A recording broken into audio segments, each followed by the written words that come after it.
Lalu ada saat demo kemarin ada beberapa aktivis mahasiswa yang diamankan, Pak. Bagaimana tanggapan Bapak soal itu? Ya kalau diamankan itu kan baik kan supaya dia aman kan. Iya. Tapi jangan dituduh melanggar pasal itu. Pasal ini dia demo saja ya. Dia tidak melanggar pasal apa-apa. Undang-undang demo ada ya. Iya. Bismillahirrahmanirrahim. Assalamualaikum warahmatullahi wabarakatuh. Hadirin dan para pemirsa atau pecinta ADC Channel dimanapun Anda berada, bertemu lagi bersama kami dalam diskusi dengan tema demo merebak, bagaimana seharusnya pemerintah bertindak. Dan langsung saja di hadapan saya sudah ada Bapak Rektor Universitas Gunung Rinjani. Beliau ini bupati yang sudah banyak menghadapi kritikan-kritikan, sehingga penting kemudian pemerintah juga lebih persuasif dalam menghadapi setiap dinamika yang ada. Pak Rektor, saya langsung saja. Apa yang sebenarnya yang harus dilakukan oleh pemerintah dalam rangka menyikapi kondisi bangsa saat ini? Iya, kalau pemerintah itu menganggap bahwa unjuk rasa itulah sesuatu hal yang biasa, ya tidak ada langkah-langkah yang lebih khusus dilakukan, karena biasa kan. Yeah. Jadi kecuali dianggap luar biasa baru pertanyaan seperti itu ya. Ya biasa saja, setelah selesai demo ya sudah kan. Yeah. Tapi ada materi-materi demo yang bisa didiskusikan saja. Saya kira itu yang intinya ya. Iya, karena beberapa hari yang lalu Menko Polhukam atau Pak Mahfud MD langsung konferensi pers begitu melihat gejolak di mana-mana, mengatakan bahwa pemerintah akan menindak tegas para perusuh atau para pendemo yang merusak segala fasilitas publik. Lalu bagaimana menanggapi hal ini, Pak? Ya seharusnya tetap biasa saja ya. Biasa saja, tidak perlu ada kata-kata menindak tegas dan sebagainya ya. Kalau tindakan hukum itu sudah ada norma-norma yang harus diikuti, jadi kata tegas, tidak tegas itu tidak perlu ditambah-tambah ya. Mau menindak saja ya cukup sudah kan. Tadi tidak perlu ada kata tegas ya. Itu karena konotasinya nanti bisa diartikan akan melanggar hak-hak perdataan dari setiap orang ya. Oleh karena itu bukan menindaknya yang diutamakan, tapi apa materi daripada demo-demo atau unjuk rasa itu basis diskusi yang harus diselesaikan. Jangan mengalihkan lagi masalah lain ya. Jadi ini supaya kita fokus apa yang didemo oleh masyarakat ini ya, masalah buruh, masalah investasi asing atau apa ya. Nah itulah kita jelaskan dengan baik dalam kesetaraan ya. Bukan yang sudah diputuskan ini keputusan kami, itu berarti tidak diskusi ya. Jadi apa pandangan-pandangan si pengunjuk rasa ini mungkin ada benarnya ya. Nah ini yang paling penting, mungkin ada benarnya. Keputusan pengadilan itu sendiri masih ada peninjauan kembali ya. Iya. Apalagi bukan keputusan pengadilan, ini menunjukkan bahwa pemerintah itu juga bisa punya kesalahan dan kekeliruan. Karena itulah kalau ada orang unjuk rasa dan sebagainya, jangan dianggap sebagai musuh atau hal yang mengancam kekuasaan. Ini keliru ya. Seperti itu ya. Tapi beberapa hari juga Pak Presiden sudah menganjurkan, mengatakan bahwa kalau ada yang tidak puas terhadap keputusan ini, silahkan mengajukan ke Ya. MK. Nah, itu kata-kata biasa juga, itu Biasa. bukan luar biasa ya. Itu kalau ada silahkan mengajukan. Itu cepat, bahasa sasaran cepat tutup ya. Kalau ada cerita itu cepat selesai ya. Iya. Itu pasti akan diajukan ya. Itu tanpa disuruh juga pasti akan diajukan. Tapi apa yang masih bisa dialogkan saja ya, dengan mahasiswa, dengan buruh, dengan masyarakat umum ya. Jadi supaya kita tidak merasa setiap ada orang unjuk rasa kita anggap sebagai lawan, sebagai musuh, lalu kita kembangkan, mungkin ada yang membiayai dan sebagainya. Itu tidak begitu ya. Di dalam negara demokrasi itu harus lihat bahwa unjuk rasa itu adalah hak demokrasi. Iya. Apa pentingnya Pak kita mencari siapa dalang di balik semua ini? Bukankah itu juga bagian dari cara untuk mempolakan anak bangsa ini? Ya, itu cara di negara-negara yang demokrasinya belum maju. Ya, kalau itu seperti kita waktu anak-anak ya. Kalau ada kita berutang ya, ada orang menagih pada kita, ya kita salahkan adalah orang lain yang berutang pada kita. Ya, kira begitu ya. Tidak begitu ya. Jadi jangan jadi siapa membiayainya, siapa orang membiayai demo itu juga boleh ya. Karena dia ikut demo namanya, tapi secara pasif. Ya. Jadi bukan orang yang demo itu saja yang kita katakan ikut demo, orang yang biayai pun juga dia berdemo tapi pasif. Ya, ada seperti demo 1965, 1998 itu ada bagi tugas mahasiswa menduduki gedung DPR, tapi ada orang-orang, ada mahasiswa atau buruh semua yang membawakan makanan ya. Dia itu cara dia berdemo karena dia tidak mampu begadang ya di tengah malam, siang malam di panas ya. Ini saja saya kasih Anda ongkos ya. Itu berarti dia sependapat ya. Bukan dia kita cari-cari ya. Itu salah itu ya. Artinya setiap aksi demonstrasi besar-besaran haruskah kita mencari kambing hitam? Ya, sudah saya bilang tadi itu ya, jadi orang lain yang kita salahkan ya. Saya sudah beri contoh tadi itu ya. Kalau ada orang menagih kita marah-marah pada orang yang berutang pada kita kan. Itu tidak disangkut paut itu ya. Orang ini berdemo pada pemerintah ya. Kenapa pemerintah mencari siapa membiayai demo ya? Kan tidak nyambung dia ya. Apa materi demo itu ya, itu yang kita selesaikan ya. Ini kalau mau diajar ya, itu ya. Tapi kan dia orang-orang pintar nih pemerintah ini ya, profesor tuh yang ngomong gitu ya. Profesor, doktor, terus. Tapi karena dia merasa memiliki kekuasaan, dia boleh berkata apa saja yang dia mau ya. Itu ya. Kalau demikian pandangannya, ya rakyat juga boleh berbicara apa yang dia mau kan. Jadi tidak begitu ya.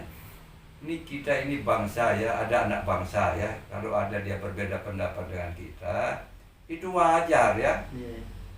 Itu ada 240 juta rakyat Indonesia, tidak bisa satu. Anda lihat ya, pemilihan presiden itu kan semua memilih Jokowi ya. Demikian pula yang lain. Tidak semua memilih Prabowo, seperti itu ya. Berarti ada perbedaan. Perbedaan itu bukan hanya pemilihan presiden, tapi semua pendapat ya, semua kebijaksanaan pemerintah. Pasti ada yang tidak setuju dan yang setuju.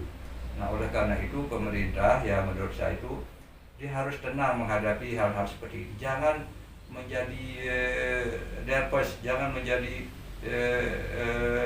sangat takut ya. Lalu mencari kambing hitam dan sebagainya itu. Kambing putihnya saja diselesaikan ya, yaitu isu daripada generasi itu ya. Itu menurut pendapat saya. Nah, lalu ada saat demo kemarin ada beberapa aktivis mahasiswa yang diamankan, Pak. Bagaimana tanggapan Bapak soal itu?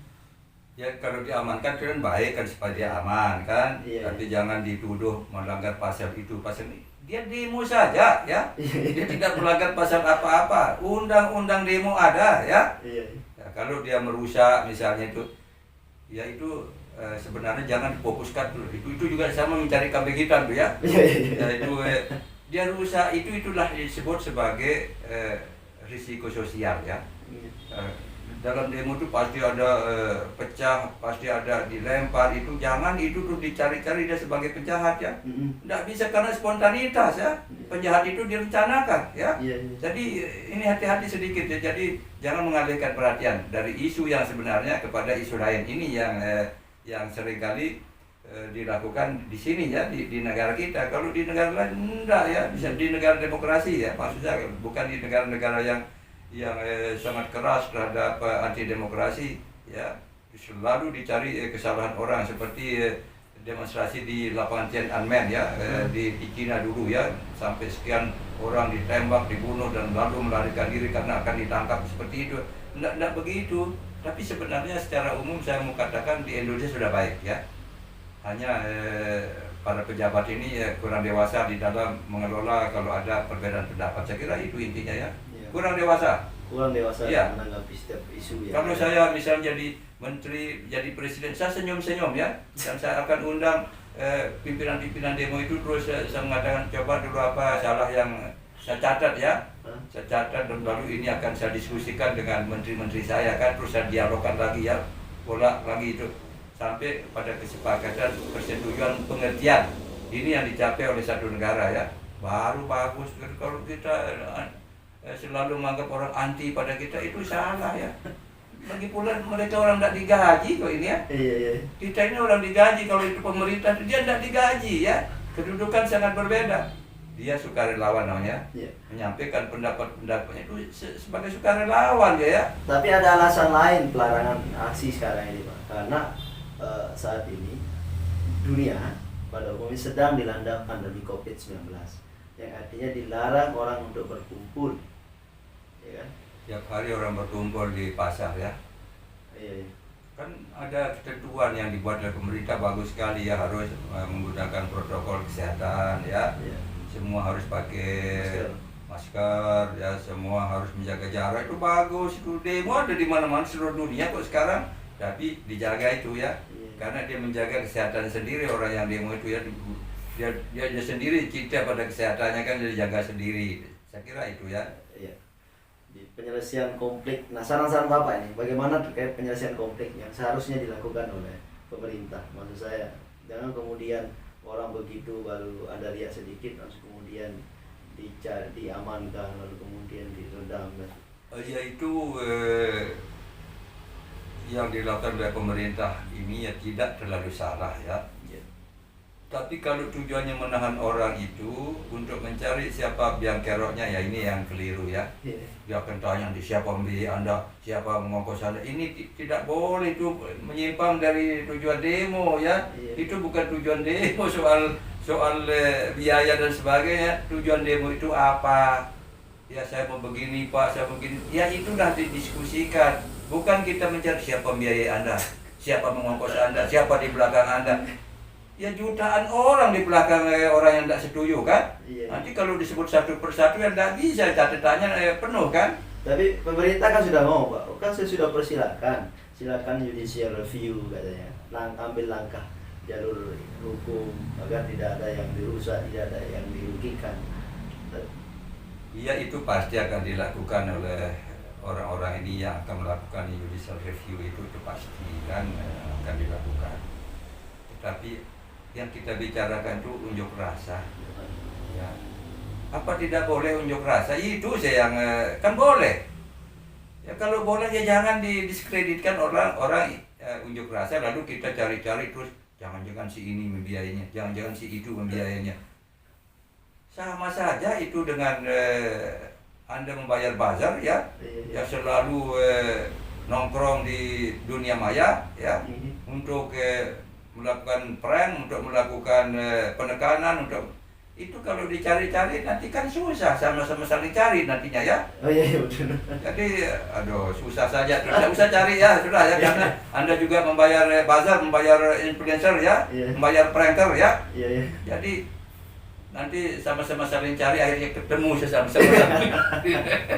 Itu yang ya, jadi aduh, lucu-lucu saja jadinya negeri ini nanti ya kalau kita orang berbicara tentang omnibus law kok kita mencari siapa membiayai ini ya, orang ini ya, kok tidak nyambung. Kira-kira itu. Nah, saran Bapak yang terakhir nih, saran Bapak terkait bagaimana penyelesaian soal ini. Saya mau mengatakan begini ya, pemerintah sekarang ini pemerintah yang kuat ya. Apa arti pemerintah yang kuat? Tidak ada orang yang mau menurunkan pemerintah ini di luar konteks konstitusi ya. Tapi sedikit-sedikit mau menurunkan. Ini orang belum dewasa namanya itu ya. Tidak ada orang berbeda pendapat saja bukan mau menurunkan ya. Jadi maksud saya Pak Presiden sudah benar yang dilakukan oleh Pak Presiden, menjelaskan ini undang-undang ini begini ya. Tapi itu kan masih debat ya. masih diperdebatkan dan itu boleh ya. Kata-kata presiden itu bukan mutlak dia benar ya. Itu kan kata-kata undang-undang yang dibuat, itu yang disampaikan oleh Pak Presiden kan itu sudah benar ya. Tetapi tidak benar kalau orang berbeda pendapat itu dianggap sebagai sesuatu yang negatif ya. Jadi Pak Presiden benar, tapi tidak benar kalau orang yang berpendapat lain itu dianggap tidak benar atau salah.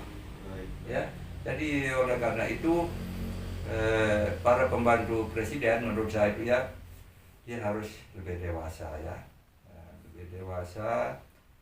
Dia juga harus paham undang-undang itu ya, bukan dia berlomba-lomba di televisi. Saya lihat tuh beberapa menteri duduk bersanding begitu. Tidak selalu begitu cara menjelaskan ya. Ada banyak cara yang terutama dialog yang paling penting ya. Itu yang paling penting. Kan saya sudah menulis mengenai undang-undang ini dari segi yang lain ya.